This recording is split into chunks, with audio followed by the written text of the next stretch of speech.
is coming.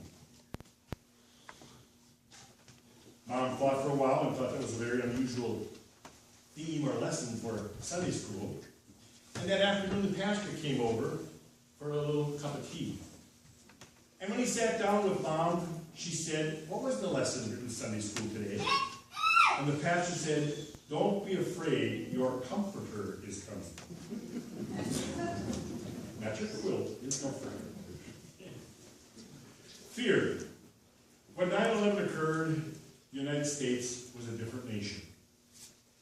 From then on, we kept looking over our shoulder because we were a nation of fear. Knowing that somebody could board a plane and somehow engineer that plane to drive it into the Twin Towers evoked fear in everyone's heart.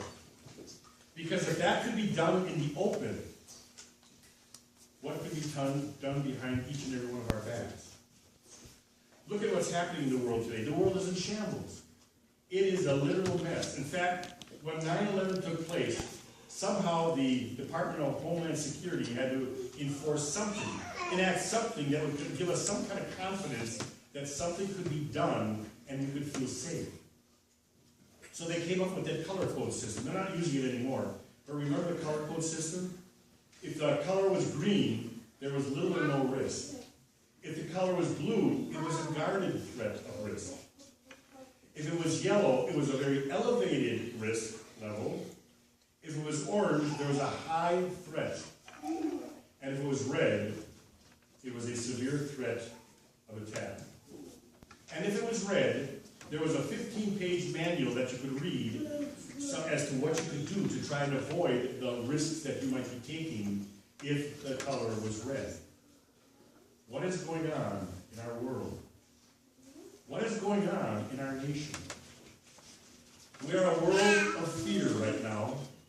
Not just fear of a terrorist attack, although, it's happening all over the world, but fear of illness, fear of a job loss, fear of being loved or unloved, fear of being struggling with our daily lives and finances, maybe even the fear of death. When I talk to young people about fear, that's what their number one fear is. They think about death now and then, but they are afraid to die.